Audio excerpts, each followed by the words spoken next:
History books are not the final word on our past. They are a first draft, waiting for new evidence to rewrite entire chapters. Archaeology holds the pen for those revisions, with every trowel of dirt and every scan of the earth capable of overturning what we thought we knew. This is a journey through 15 specific discoveries that did exactly that. These are the archaeological finds that forced historians to rewrite regional timelines across the globe. By the end, you will see the human story not as a fixed timeline, but as a living puzzle where every new piece can change the entire picture. What if a temple complex predates agriculture itself, or a rusty lump from the sea is a 2,000-year-old computer? These are not just artifacts, they are keys that unlock doors to worlds we never knew existed. What part of the past do you think is most vulnerable to being rewritten next? Our story begins not with a city, but with a sanctuary. In the 1990s, on a windswept hill in southeastern Turkey, an archaeologist named Klaus Schmidt was investigating a site known as Göbekli Tepe, which translates loosely as Potbelly Hill. What he uncovered there did not just push back the timeline of civilization, it shattered the foundational narrative of how civilization began. The site was not a simple settlement. It was a series of at least 20 circular stone enclosures, each defined by massive T-shaped limestone pillars, some weighing over 10 tons. These pillars were not crude blocks. They were meticulously carved with a stunning menagerie of animals, foxes, scorpions, vultures, and snakes, rendered with an artistic skill that seemed impossible for its time. And what time was that? Radiocarbon dating placed the construction of Göbekli Tepe at around 9,600 BCE. This temple complex is over 11,000 years old. To put that into perspective, it was built a staggering 6,000 years before Stonehenge and 5,000 years before the first pyramids of Egypt. It predates the invention of pottery and metal tools. It was built by people using nothing more than stone hammers and flint tools. But the real shockwave for historians was not just its age or its artistry. It was the context. For over a century, the accepted story of human progress, called the Neolithic Revolution, followed a clear, logical sequence. First, humans learned to farm and domesticate animals. This agriculture produced a food surplus. That surplus allowed people to settle down in permanent villages. Only then, with the stability and social organization that came from settled life, could humans afford the time and resources to build monumental architecture for complex religious or social purposes. Göbekli Tepe turned that sequence completely on its head. Here was the most ambitious and sophisticated stone architecture ever seen from its era, built on a barren hilltop with no immediate water source and, crucially, no evidence of permanent settlement around it.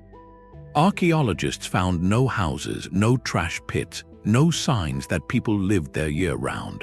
What they found were the remains of wild animal bones and plants, suggesting the builders were still hunter-gatherers. This site was not the product of a farming society. It was a project that required hundreds of people to coordinate, quarry, carve, and transport these colossal pillars, all without the engine of an agricultural economy. The implication is revolutionary. It suggests that the drive to build a communal sacred space to gather for ritual and ceremony may have been the original catalyst. The need to feed and organize the laborers constructing Göbekli Tepe could have been the very pressure that prompted the experimentation with cultivating wild grains and managing animals. In other words, the temple may have invented the farm, not the other way around. This one discovery forced historians to rewrite the opening chapter of civilization, proposing that the human impulse to create meaning together, to build something greater than themselves, might be the true foundation upon which everything else, our cities, our societies, our very way of life, was later built. From a hilltop that reshaped the dawn of civilization, we plunge into the deep blue waters of the Mediterranean, to a shipwreck that held a secret waiting 2 millennia for the right eyes to see it. In the year 1900, sponge divers working off the coast of the tiny Greek island of Antikythera were forced by a storm to take shelter in an unfamiliar cove. When the weather cleared, they decided to explore the depths below. What they found was not just a shipwreck, but a sunken treasure trove from the 1st century before the Common Era, filled with bronze and marble statues, glassware, and coins. Among this jumbled, coral-encrusted haul, they recovered a few unassuming, heavily corroded lumps of bronze and wood, so badly decomposed they seemed like little more than worthless debris. For decades, these green, crumbling pieces sat in the back rooms of the National Archaeological Museum in Athens, labeled vaguely as some form of astronomical instrument, a curious footnote to a much more visually stunning discovery. They were to most observers just ancient scrap metal. Then, in the 1950s, a British science historian named Derek J. Dusola Price took a closer look. Using the emerging technology of X-rays, he peered inside the calcified lumps. What he saw was not a solid mass, but the ghostly outlines of intricate, interlocking bronze gears. This was not an ornament or a simple tool. It was a machine of staggering complexity. Further studies, using advanced 3-dimensional X-ray tomography in the early 2000s, finally revealed the device in its full, breathtaking detail. It was an astronomical computer, now known as the Antikythera Mechanism. This hand-powered device, housed in a wooden case about the size of a shoebox, contained at least 30 precisely cut bronze gears. By turning a hand crank on the side, the user could operate a series of dials and pointers on the front and back. These dials did not just tell the time or date. They predicted solar and lunar eclipses with remarkable accuracy. They tracked the complex, irregular motions of the moon. They displayed the positions of the 5 known planets, and even modeled the 4-year cycle of the ancient Olympic Games. It was a portable, mechanical model of the universe as the ancient Greeks understood it. The shock for historians of science and technology was profound. Nothing remotely this sophisticated was known to exist again until the development of geared astronomical clocks in medieval Europe, over 1,000 years later. The timeline of human mechanical ingenuity had a massive, unexplainable gap. The Antikythera Mechanism proved that the knowledge required to design and build such a device, understanding of advanced astronomy, precise mathematics, and meticulous metallurgy and gearwork existed in the Hellenistic world around 200 years before the Common Era. It rewrote the narrative from the ground up. This was not a precursor to later technology. It was a pinnacle of engineering that was then lost, a flash of genius that sank beneath the waves, taking its secrets with it. It forces us to ask a haunting question. If this level of technology was achievable then, what other ideas, what other inventions were conceived in the ancient workshops of Greece or Rome, only to vanish into the silence of history, leaving our modern timeline of progress looking suddenly incomplete? The sophistication of the Antikythera Mechanism reveals a hidden layer of ancient genius. But what happens when an entire civilization displays a brilliance so systematic it feels utterly modern? Far from the Mediterranean, in the vast floodplains of the Indus River, archaeologists uncovered cities that presented a different kind of mystery, one written not in gears but in bricks and mortar. The discoveries at Harappa and Mohenjo-Daro in what is now Pakistan and India did more than add another chapter to history. They forced a complete recalibration of where and when human civilization began. For a long time, the story of the first complex societies was a tale of 2 rivers, the Tigris and Euphrates of Mesopotamia and the Nile of Egypt. The Indus Valley was a footnote if it was mentioned at all. That changed in the 1920s when systematic excavations began. What emerged from the dust was not a primitive settlement, but the skeleton of a metropolis so meticulously planned it would put many modern cities to shame. Walking through its excavated streets, you would not see a chaotic, organic growth of alleys. You would find a precise grid system with main avenues running north-south and east-west, dividing the city into neat blocks. The buildings were constructed with standardized kiln-fired bricks with a ratio of 4:2:1, a uniformity that speaks of central authority and mass production on an industrial scale. But the true marvel lies beneath the streets. The Indus Valley people engineered the world's first known city-wide sanitation system. Almost every house had a bathing area and a toilet, with wastewater channeled through clay pipes into covered drains that ran along the main streets, periodically equipped with sumps to catch solid waste for easy cleaning. This was not a luxury for the elite. It was a civic standard, a shared principle of urban living established over 4,000 years ago. This evidence of advanced, centralized planning pushed the timeline for complex urban society in South Asia back by centuries, establishing it not as a derivative offshoot, but as a fully contemporary peer to Mesopotamia and ancient Egypt, a third and equal pillar in the cradle of civilization. Yet, for all this physical evidence of a highly organized society, their voice remains silent. The Indus Valley civilization left behind thousands of inscriptions, a script carved on seals and tablets. But unlike the Rosetta Stone that unlocked Egyptian hieroglyphs, no bilingual key has ever been found. The script, composed of elegant but cryptic symbols, remains undeciphered. This creates a haunting duality. We can see their world with stunning clarity in their engineering and urban design, a society that valued order, hygiene, and collective well-being. But we cannot hear their thoughts, their laws, their stories, or even the names they gave to their own impeccably built cities. They mastered the concrete science of civic life but left their language as the ultimate locked door.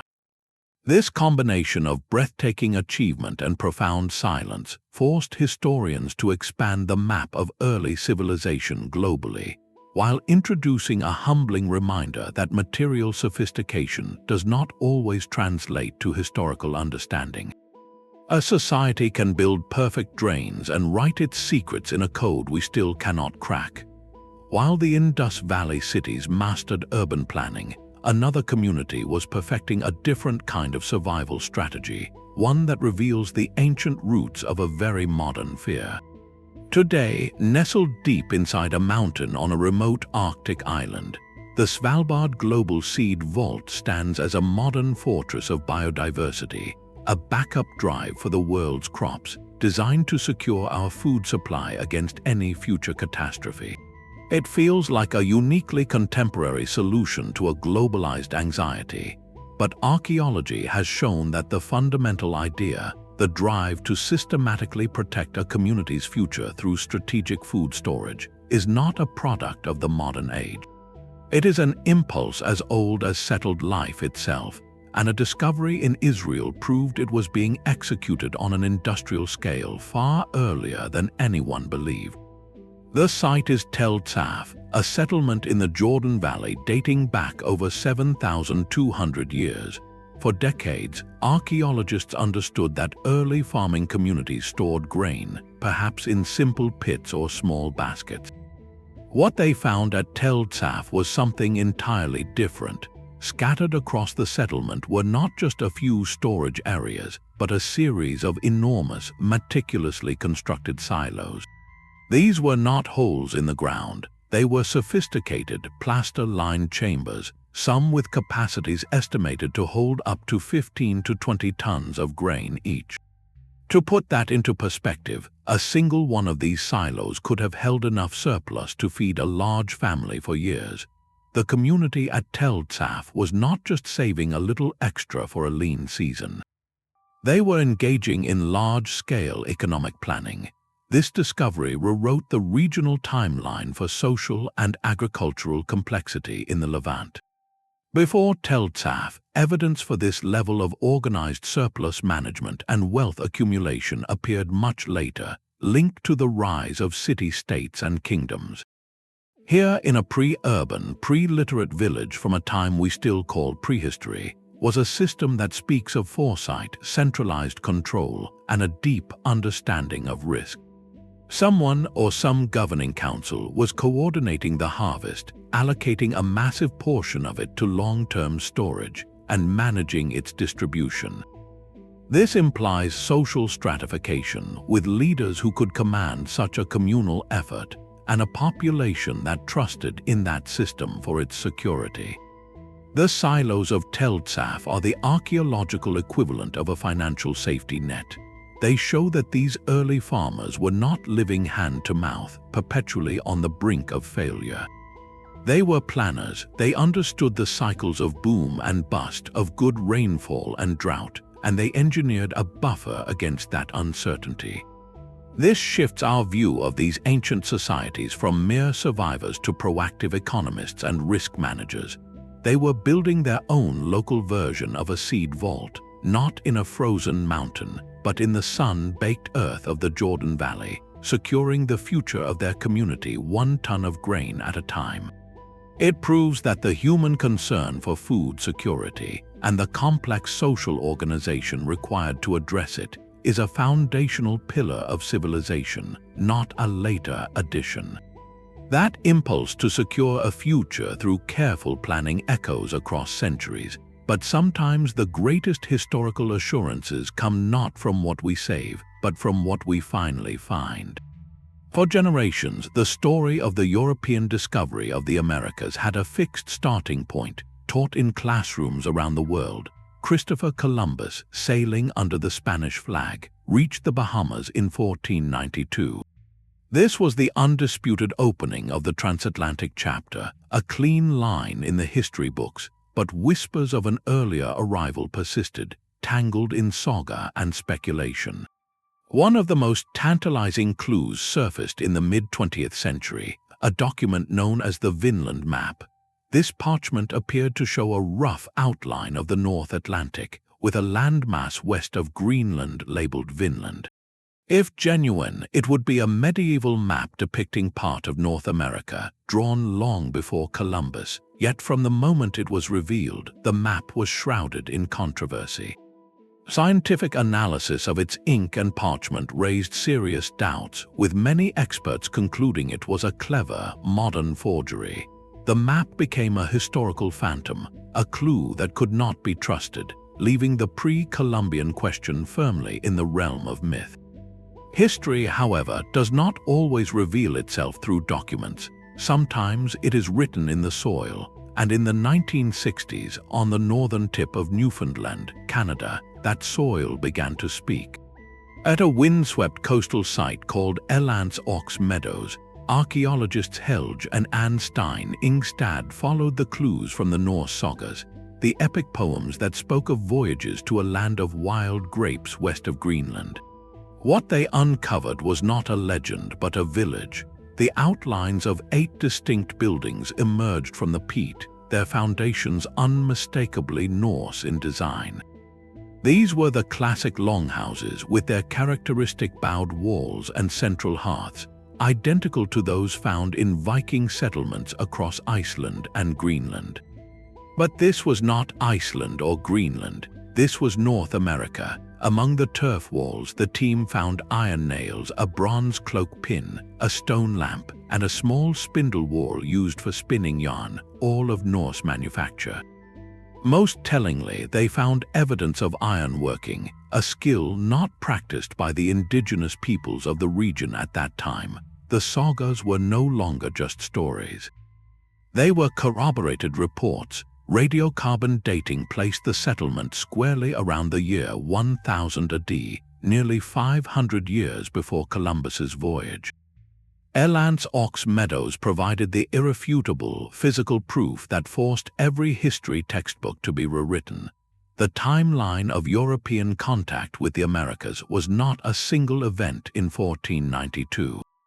It was a story with a prologue, the Norse with their advanced seafaring technology, had not only crossed the Atlantic but had established a foothold, however brief, on a new continent. This discovery did more than add an earlier date. It fundamentally changed the narrative. It showed that the Atlantic was not an impassable barrier but a highway that could be, and had been, navigated by determined people centuries before the age of exploration officially began. It connected the history of Europe and the Americas in a way that was previously thought impossible, adding a complex, fleeting, but very real new chapter to the story of human migration and encounter. The phantom of the Vinland map may remain in dispute, but the solid, grassy mounds at Elands Orks Meadows stand as permanent testimony, rewriting not just a date, but our entire understanding of the medieval world's horizons. The brief Norse foothold in North America reveals a world more connected than we knew, yet it pales in comparison to the ambition of a single ruler who sought to command not just new lands, but the very afterlife. In 1974, farmers digging a well in China's Shaanxi province struck not water, but the head of a clay soldier. This accidental find would soon unveil one of the most staggering archaeological projects in human history, the mausoleum of Qin Shi Huang, the first emperor of a unified China. While the thousands of life-sized terracotta warriors have become global icons, their true historical impact lies not in their artistic grandeur, but in the silent, industrial machine that produced them. The scale is almost incomprehensible. The excavated pits contain an estimated 8,000 soldiers, along with hundreds of chariots and horses, each figure uniquely detailed with individualized facial features, hairstyles, and armor. But this army is merely the outer guard, a fraction of a tomb complex that covers nearly 38 square miles. Historical texts describe the main tomb itself as a miniature universe, with rivers of mercury flowing under a ceiling of pearls representing the stars, though its central chamber remains unexcavated. To focus only on the statues, however, is to miss the real discovery. The logistical miracle behind them forced a complete reassessment of the Qin dynasty's power in the 3rd century before the Common Era. This was not a slow, artistic endeavor. It was a state-run factory operation of breathtaking efficiency and standardization. The figures were produced using an assembly line process. Heads, arms, legs, and torsos were molded in separate workshops from standardized parts, then assembled and customized with unique details before firing in massive kilns. The bronze weapons they carried, thousands of swords, spears, and crossbow triggers, were not ceremonial. Metallurgical analysis revealed they were made from an advanced alloy, treated with a chromium oxide coating that kept them rust-free for over 2 millennia, a technology not thought to exist for another 1,000 years. Most staggering of all was the human cost of this project. Ancient historians recorded that over 700,000 conscripted laborers worked on the tomb for nearly 4 decades. While modern estimates may vary, the archaeological evidence of workshops, kilns, and tool marks across the vast site confirms a workforce of unprecedented size, mobilized from across the newly conquered empire. This single project rewrote the regional timeline of administrative capability. Before its discovery, historians understood the Qin as a powerful but brutally short-lived dynasty known for its legalist philosophy. The terracotta army revealed the terrifying efficiency of that philosophy in practice.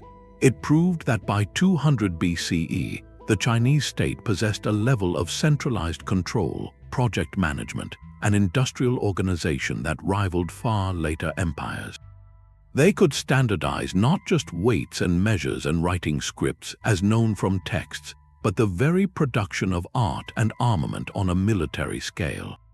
They could coordinate the sourcing of materials, the labor of hundreds of thousands, and the technical know-how of advanced metallurgy and large-scale ceramics, all directed toward a single, colossal goal. This was not mere kingship. This was early industrial policy commanded by one man's vision for eternity. The silent terracotta soldiers, therefore, are more than a memorial.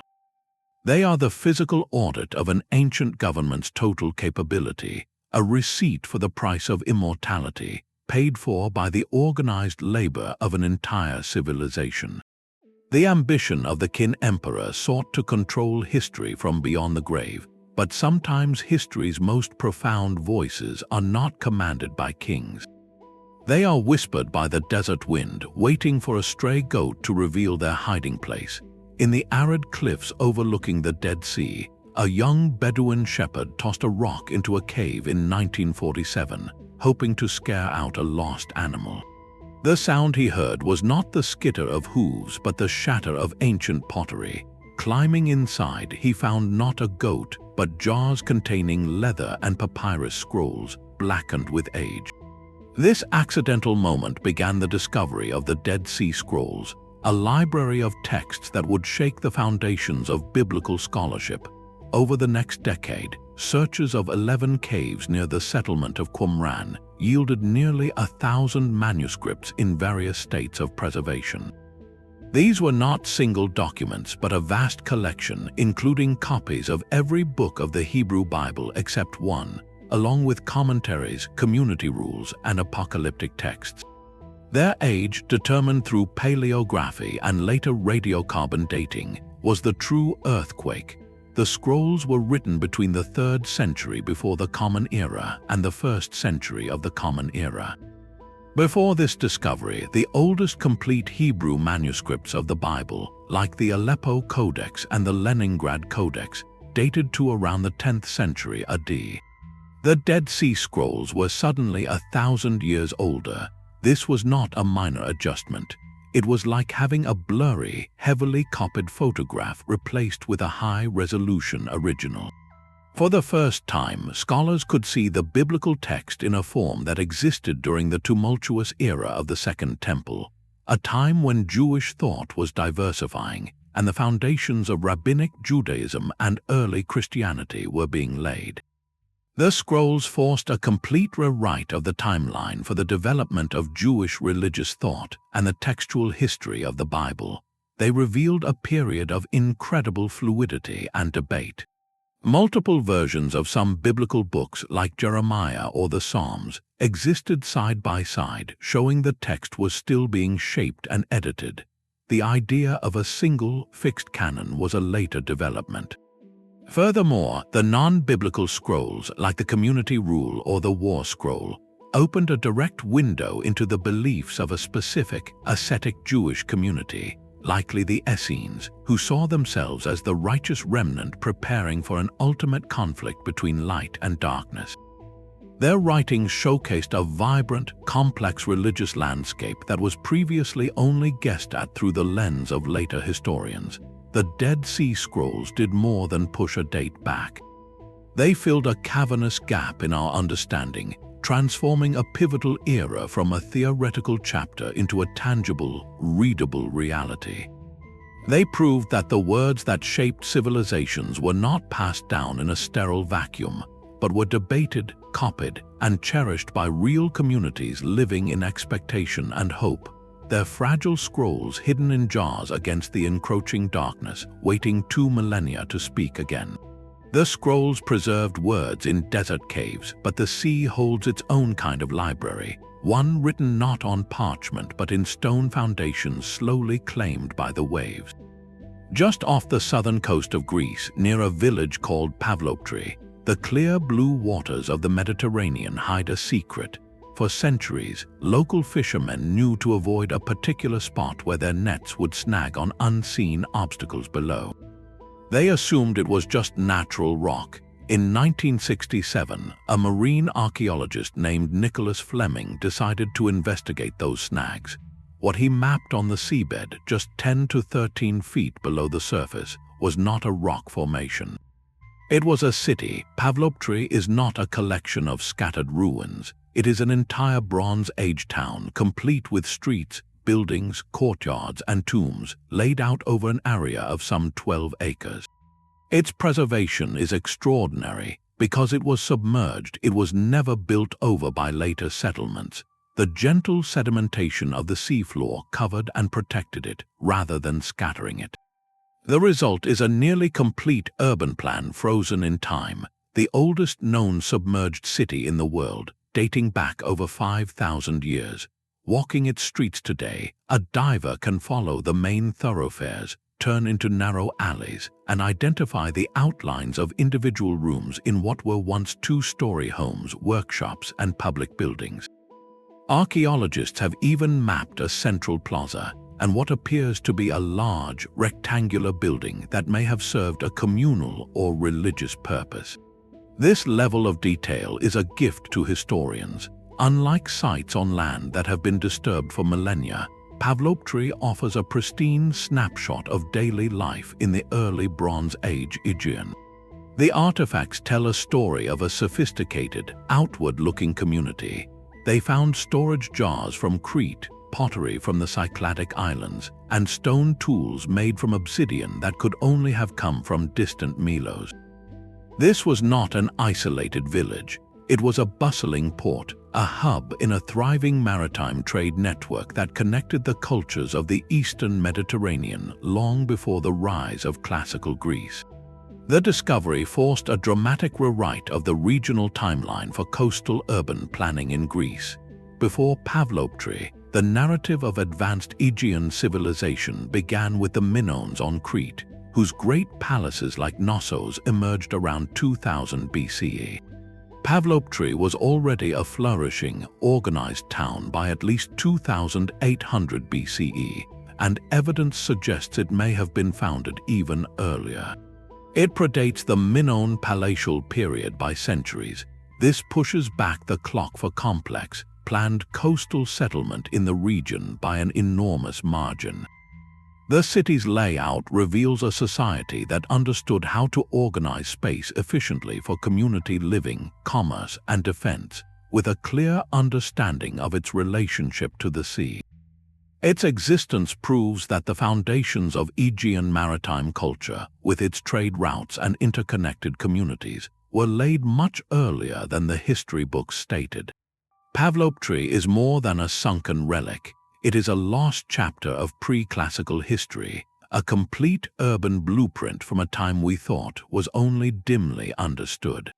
It shows that the impulse to build towns around harbors, to look outward across the water for connection and opportunity, is a deep and ancient part of the human story in this region, one that began not with the legends of Theseus and the Minotaur, but with the quiet, practical lives of the people who walked these now silent streets.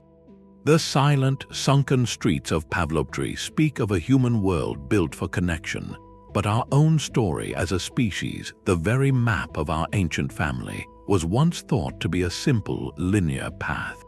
A single fragment of bone, smaller than a pebble, shattered that simple story forever. In 2008, within the remote Denisova cave in the Altai Mountains of Siberia, archaeologists sifting through layers of sediment uncovered a tiny, unremarkable piece of a finger bone. It was so small and nondescript that it was initially set aside, catalogued merely as a possible hominin remain. There was no skull, no jaw, no dramatic skeleton to study. Just this one fragile sliver, but science had developed a new kind of vision. Instead of relying solely on the shape of the bone, researchers attempted to extract from it something far more telling, its ancient DNA. The genetic results published in 2010 sent a shockwave through anthropology and history. The DNA from that finger bone did not match modern humans. It did not match Neanderthals, whose remains were also found in the same cave. It was something entirely new, a distinct branch on the human family tree. This species was named the Denisovans after the cave that hid their only tangible trace. The implications were staggering. It meant that as recently as 50,000 years ago, there were not just two types of humans, us and Neanderthals, sharing the planet. There were at least three, all coexisting and likely interacting in the vast landscapes of Eurasia. This one fossil fragment forced an immediate and complete rewrite of every timeline and model for human migration and evolution in Asia. The story was no longer a neat progression. It was a tangled, complex web, but the discovery did not end in that Siberian cave. The real revolution came from looking not at ancient bones, but into our own modern blood. Geneticists began comparing the Denisovan DNA to genetic databases from people all over the world. They found matches, but not where most expected. Significant traces of Denisovan ancestry, up to 5% in some populations, were found not in Siberia, but thousands of miles to the southeast, in the indigenous peoples of Melanesia, Papua New Guinea, and Aboriginal Australian populations. This genetic signal was a historical compass pointing to an epic, untold journey. It proved that early modern humans, as they migrated out of Africa and across Asia, not only met Denisovans but interbred with them. Their descendants, carrying that genetic legacy, then continued their voyage, crossing the formidable sea channels to reach the isolated continents of Australia and its neighboring islands. This single finger bone, therefore, rewrote history on two profound levels. First, it revealed a lost sibling species in our own family, a chapter of human diversity completely erased from the physical record except for this one clue. Second, and perhaps more poetically, it proved that these cousins were not simply replaced. They were woven into us. Their legacy is not in museums, but in the living DNA of people today. A silent testament to a time when our ancestors met other kinds of humans, shared landscapes, and in some cases built families. The timeline of human history is not a straight line of replacement, but a braided stream of encounter and mixture, a story whose final evidence was written not in stone, but in the very code of life, waiting in a cave for science to learn how to read it. The genetic legacy of the Denisovans is a story written in our very cells, a hidden history of ancient encounters. But other chapters of the human past are written on a scale so vast you must leave the ground to read them. Etched into the high, arid plains of southern Peru, the Nazca lines have long been the ultimate historical riddle. For decades, the familiar view was from the window of a small plane, gazing down at the clean, geometric lines and the stylized figures of a hummingbird, a spider, a monkey. The mystery seemed to be how they were made, and the dominant theory was a celestial one, that they were a giant astronomical calendar or offerings to gods in the sky. Recent discoveries, however, have shifted the gaze from the heavens back down to the earth itself, rewriting the purpose and the timeline of this enigmatic landscape in a profound way. The key was a change in perspective. Archaeologists are no longer just cataloging the famous figures. Using satellite imagery, drone surveys, and systematic fieldwork, they have begun to see the desert canvas as a whole. This new vision has revealed hundreds of previously unknown geoglyphs, some predating the classic Nazca culture by 1,000 years. These include not just more animals, but strange, humanoid figures with large, rectangular heads and wide, staring eyes, and scenes that appear more narrative. More importantly, researchers started mapping the lines not as isolated drawings, but as part of a connected system. They discovered that many of the long, straight lines and trapezoids are not pointing at stars, but at the distant foothills of the Andes, specifically toward small shrines and sources of water that emerge during the rare seasonal rain. The lines themselves were not the destination, they were the pathways. This discovery fundamentally reframed their historical context. The Nazca lines were not a static art gallery for sky gods. They were an active, integral part of a living ritual landscape tied to the most precious and unpredictable resource in the desert, water. For over a millennium, from around 500 before the Common Era to 500 after, people walked these ceremonial pathways during seasonal pilgrimages. They likely processed along the lines toward the mountains to perform rituals asking for rain, or to give thanks when water flowed into the dry riverbeds below.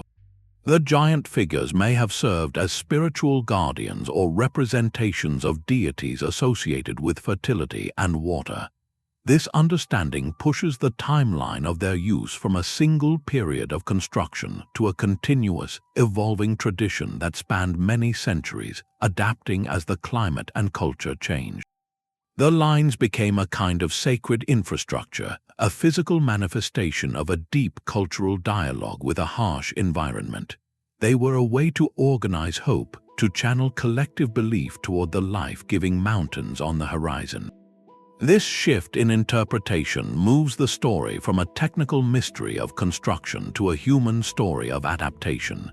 It shows a culture ingeniously using the very fabric of their land, scraping away the dark surface pebbles to reveal the lighter earth beneath, not to create messages for us, but to walk a path toward what they needed most. The true scale of the Nazca lines is not just their physical size, but the scale of the belief system they supported, a testament to a society that mapped its prayers and its pleas directly onto the face of the earth, creating a ritual landscape that only makes sense when you stop looking down from above and try to walk with them across the desert floor. The desert prayers of Nazca were mapped onto the land, but other cities chose a different canvas, building their dreams directly over the water. For centuries, the Egyptian city of Thonis, known to the Greeks as Heracleion, was thought to be a myth, a place mentioned by ancient historians like Herodotus but lost to the sea and legend. Its story was a historical ghost, a footnote in the tale of Greek heroes visiting Egypt. Then, in the year 2000, a team led by French underwater archaeologist Franck Goddio, working off the coast of Alexandria, made a discovery that dragged myth into stunning reality. Their sonar scans revealed not scattered ruins, but the distinct outlines of a sunken metropolis, resting in the murky depths of the Mediterranean's Aboukir Bay.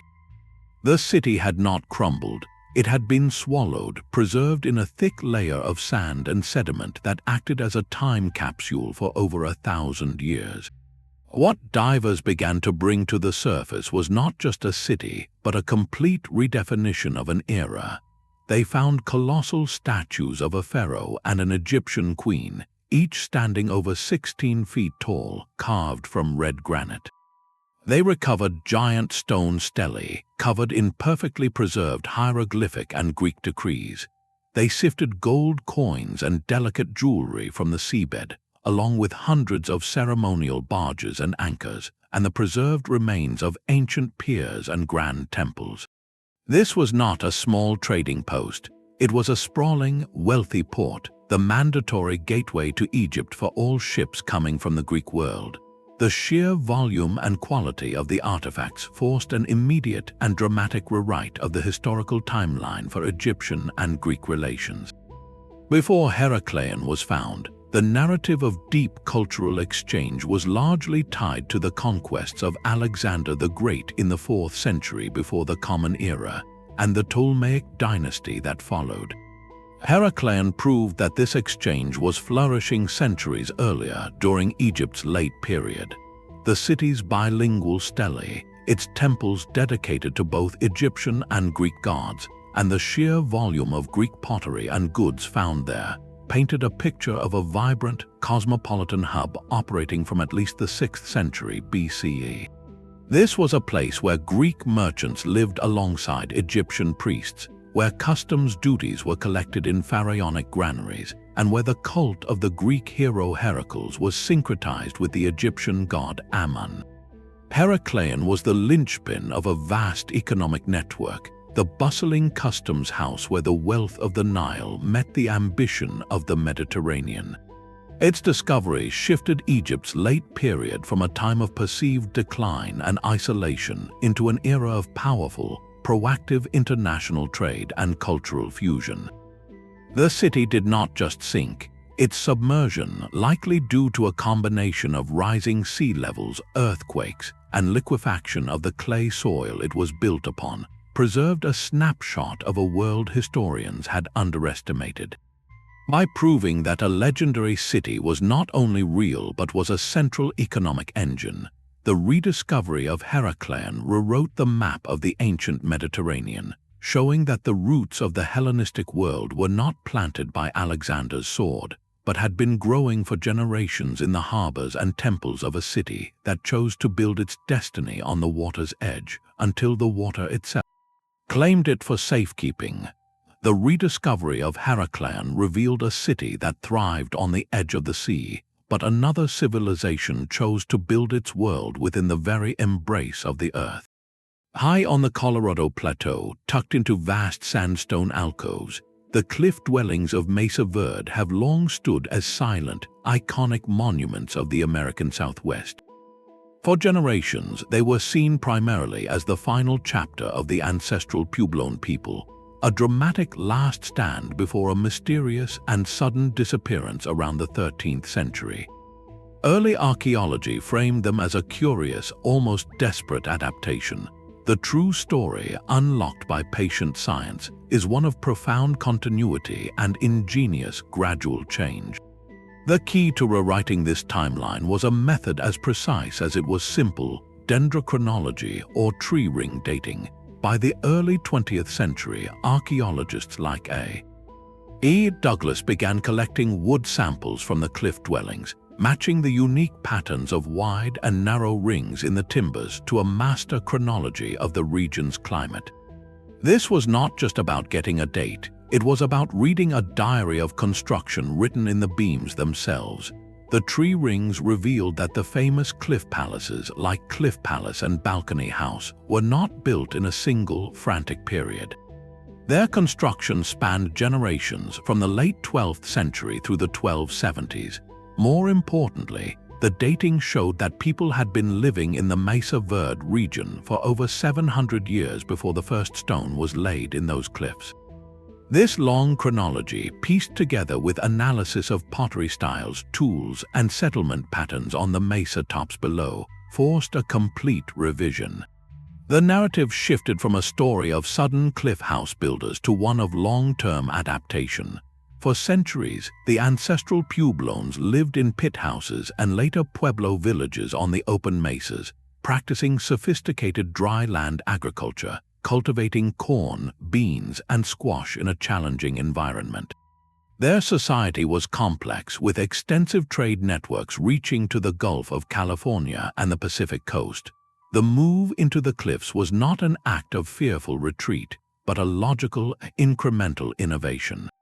The massive sandstone alcoves offered natural advantages, protection from the elements, and perhaps a more defensible setting during a time of increasing social pressures and climatic shifts that made resources less predictable.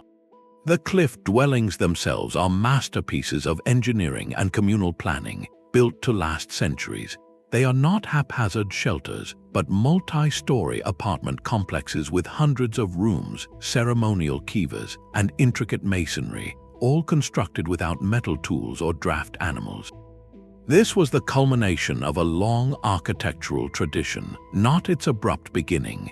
The ultimate decision to leave Mesa Verde and other regions of the Colorado Plateau in the late 13th century was not a disappearance but a migration. Tree ring data points to a prolonged period of severe drought, straining an already delicate agricultural system.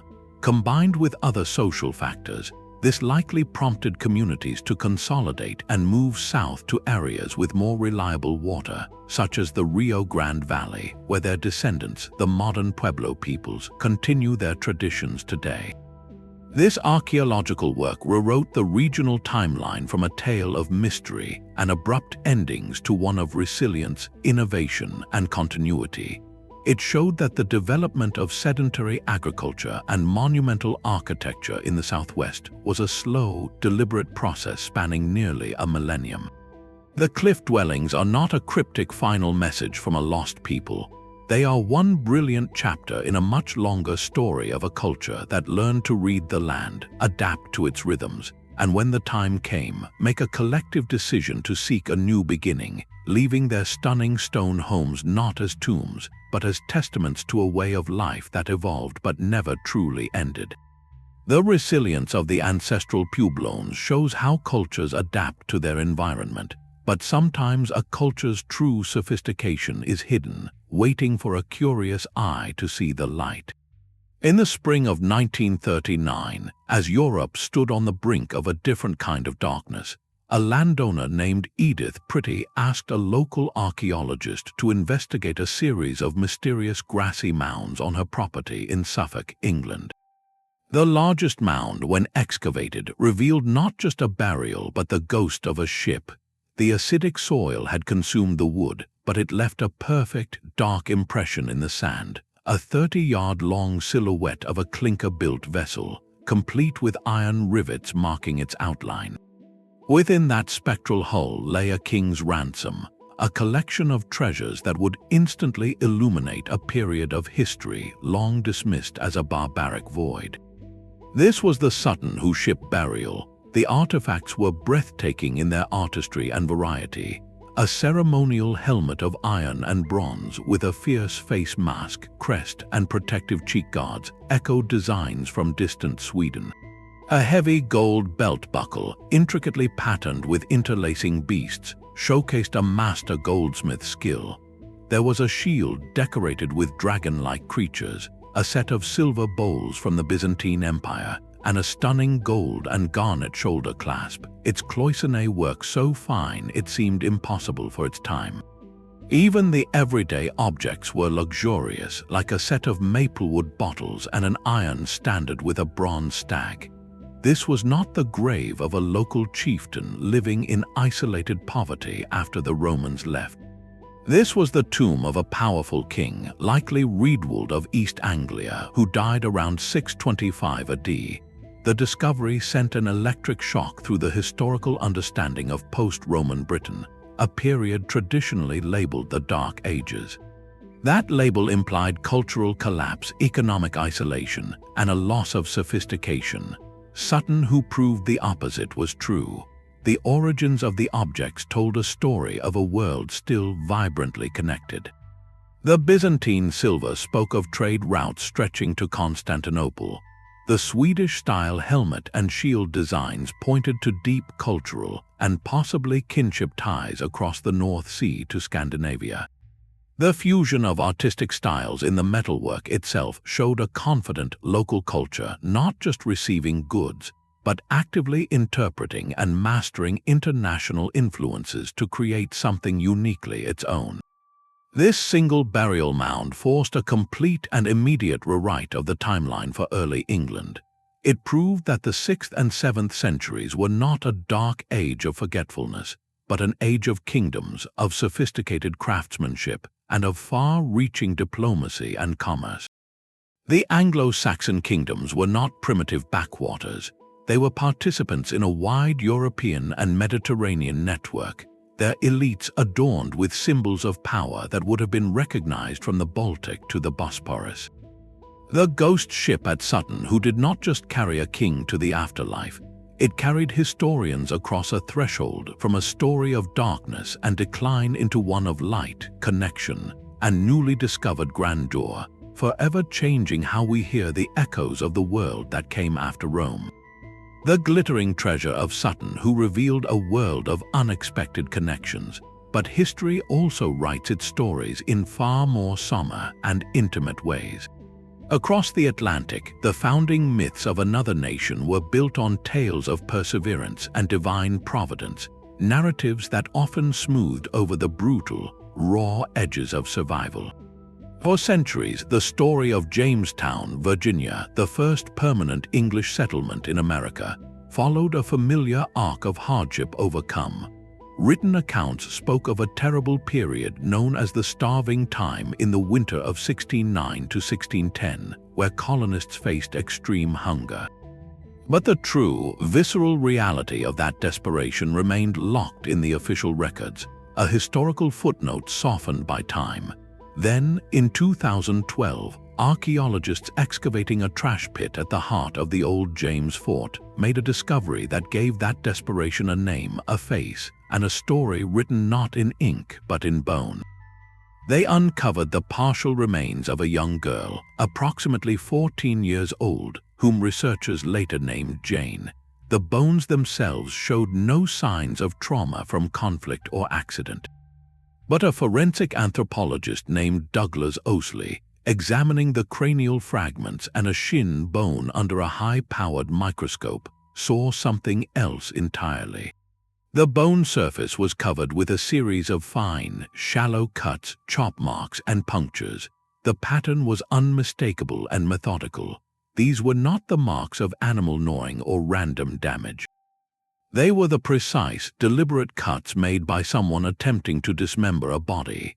The blade struck repeatedly in the same spots on the forehead and the back of the skull, attempts to pry it open. Deep chops to the shin bone were efforts to remove tissue. This was clear, physical evidence of survival cannibalism. The analysis revealed a heartbreakingly specific sequence of events. The individual processing the remains was not skilled at butchering, indicating immense stress and inexperience. The goal was not ritual but sheer caloric necessity. This forensic evidence forced a dramatic and uncomfortable rewrite of the Jamestown timeline.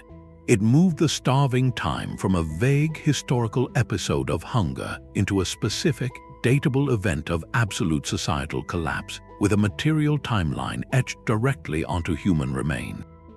The written accounts, which had hinted darkly at colonists eating horses, pets, and even resorting to digging up the departed, were no longer just grim rumors. They were corroborated by the most direct testimony possible. Jane's bones provided a stark, scientific lens that cut through centuries of sanitized history. They proved that the colony's early struggles were not merely challenging, they were existential.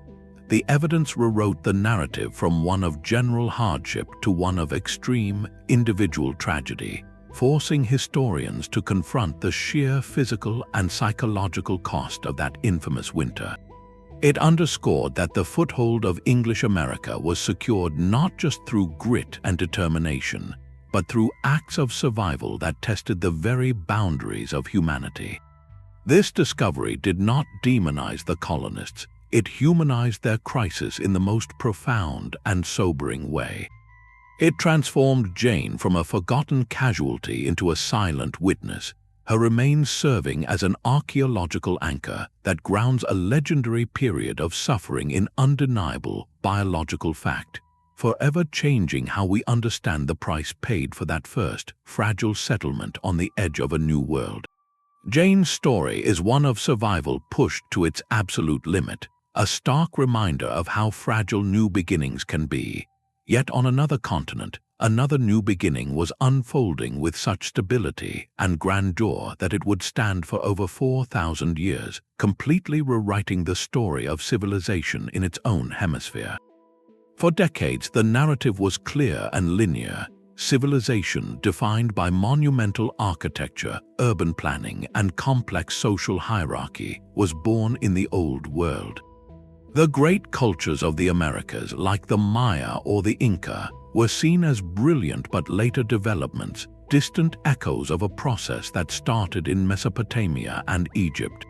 This entire framework was upended in the 1990s, when archaeologists began fully investigating a site in the Supe Valley of Peru, about 120 miles north of Lima. Known as Caral, or the sacred city of Caral-Supe, it was not a small village or a ceremonial center. It was a full-fledged city, sprawling across 150 acres of a desert valley. The scale was breathtaking. 6 large pyramidal mounds, some over 60 feet tall, dominated the landscape, surrounded by sunken circular plazas, residential complexes for different social classes, amphitheaters, and intricate irrigation systems. This was not a haphazard collection of buildings. It was a meticulously planned metropolis with distinct administrative, religious, and residential zones, all constructed from stone and earth. The true shock came from the radiocarbon dates obtained from reed and fiber bags left in the construction fill. Caral was founded around 2600 BC.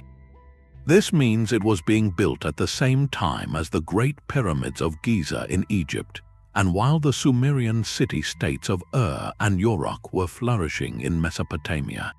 For the Americas, this was a chronological earthquake. Before Caral, the earliest known complex society in the Andes was the Chavin culture, which emerged around 1200 BC.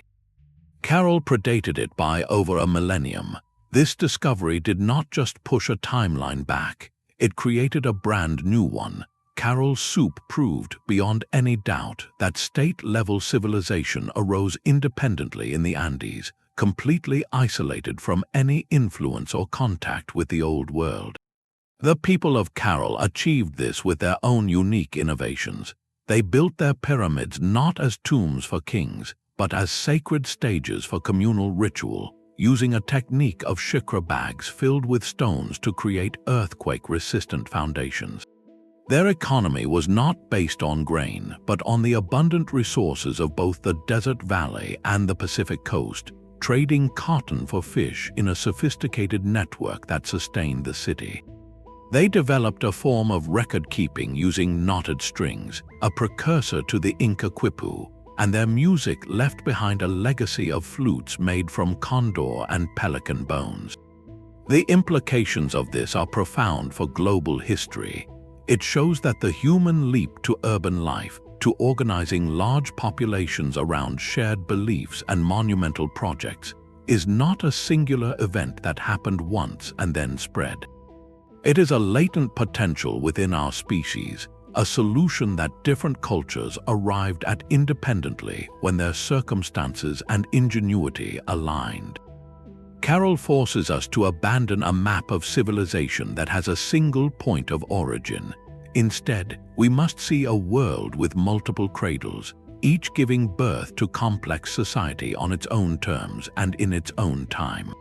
The silent pyramids in the Peruvian desert stand not as imitations, but as independent declarations, proving that the New World was not waiting for an Old World script. It was writing its own epic from the very beginning. Caral's independent rise rewrote the map of civilization's birth, proving that grand ideas could ignite in isolation. Yet for all its monumental silence, another civilization left behind mountains of text, a library of stone and papyrus filled with voices we could not hear. The story of ancient Egypt was a magnificent silhouette, its outlines visible in towering pyramids and painted tombs, but its inner life, its history, its very thoughts were locked behind a wall of beautiful, baffling symbols. For over 1,000 years, the hieroglyphs that covered every temple wall and royal scroll were not a language to be read. They were a mystery to be guessed at, seen by European scholars as mystical emblems or philosophical allegories, their true meaning lost with the last priest of the old gods. The timeline of 3,000 years of pharaonic history was a chronicle without words, a sequence of kings and monuments with no way to access the records they themselves had written. This profound silence was shattered not by a slow academic revelation, but by the chaos of war. In July 1799, French soldiers under Napoleon Bonaparte were reinforcing a fort near the Egyptian town of Rosetta, digging trenches in the crumbling foundations of an old Mamluk wall. Their shovels struck a large, dark slab of granodiorite stone. It was roughly the size of a tablet, and its surface was carved with 3 distinct bands of writing. The soldiers, perhaps sensing its importance, reported the find to their officers. This slab, soon called the Rosetta Stone, held the same decree issued by priests in 196 BCE, praising the pharaoh Ptolemy V. What made it extraordinary was its triple inscription, the same text rendered in 3 scripts, ancient Greek at the bottom, Demotic, a common Egyptian script, in the middle, and the majestic, formal hieroglyphs at the top. The Greek could be read. Instantly, scholars realized they held a translation key, a crib sheet to a lost language, but possession of the key is not the same as turning the lock. The stone was captured by British forces in 1801 and taken to the British Museum, where it became an object of intense international study. For 2 decades, brilliant minds wrestled with the puzzle. The breakthrough came from a young French linguist named Jean-François Champollion, who combined a genius for languages with a relentless focus on the royal names circled in cartouches within the hieroglyphic section. Using the Greek version as a guide, he identified the phonetic sounds for Ptolemy and later, crucially, Cleopatra. He realized that hieroglyphs were not purely symbolic, but a complex system mixing phonetic signs like an alphabet with determinatives that clarified a word's meaning. In September 1822, he announced his decipherment to the French Academy, and the wall of silence crumbled. The impact was not merely linguistic, it was chronological. The Rosetta Stone did not just give Egyptologists a dictionary, it handed them the master key to the archive. Suddenly, every inscribed temple wall, every papyrus scroll in a tomb, every royal decree on a stela began to speak. The entire 3,000-year timeline of ancient Egypt, from the early dynastic lists to the accounts of great battles, from complex religious hymns to mundane tax records and personal letters, flooded into the light of understanding. History transformed from archaeological speculation into a rigorous science. Kings gained back their names and deeds, gods their stories and rituals, common people their voices and complaints. It set a powerful precedent for all of historical scholarship, proving that a single, fortuitous artifact could become a temporal bridge, collapsing centuries of ignorance and illuminating millennia with the recovered voice of the past itself. The stone taught us that sometimes the most important discovery is not a lost city or a golden treasure, but a simple set of instructions waiting in the rubble to teach us how to read the world all over again. That simple stone slab, a key to a forgotten language, perfectly captures the journey we have just taken through these 15 discoveries. From a temple that predates farming to a computer lost at sea, from sunken cities to genetic ghosts in our DNA, each one began as a question mark, a piece of evidence that did not fit the established story. Collectively, they tell us one powerful truth. History is not a fixed record, but a living conversation. The timelines in our textbooks are not carved in stone. They are written in pencil, constantly waiting for the next discovery to offer an eraser and a new line. This is the fluid nature of our knowledge about the past. It is built on the evidence we have, and that evidence is always incomplete, always subject to revision with the next trowel of dirt, the next scan of a cave, or the next glance at a fragment of bone under a microscope. These revisions are not failures. They are not signs that historians got it wrong. They are the very process of history getting it right, of inching closer to a fuller, more nuanced understanding. Each rewrite is driven by a powerful combination of human curiosity, advancing technology, and sometimes, as with the shepherd at the Dead Sea or the farmer at Sutton Hoo, a generous dose of sheer luck. They remind us that the past is not a closed book but an ongoing excavation. So as we look forward, we can be certain of this: the map of human history is not finished. There are more chapters hidden in the earth, waiting in the depths, or encoded in the artifacts we have yet to understand. The stories of Göbekli Tepe, Caral, and the Denisovans were once considered impossible until they were not. The next discovery that forces a rewrite is out there, lying in wait for the curious mind, the new technology, or the fortunate accident that will bring it to light. Our understanding of the human story is a work in progress, and the most exciting revelations may still be ahead of us, buried just beneath the surface of what we think we know.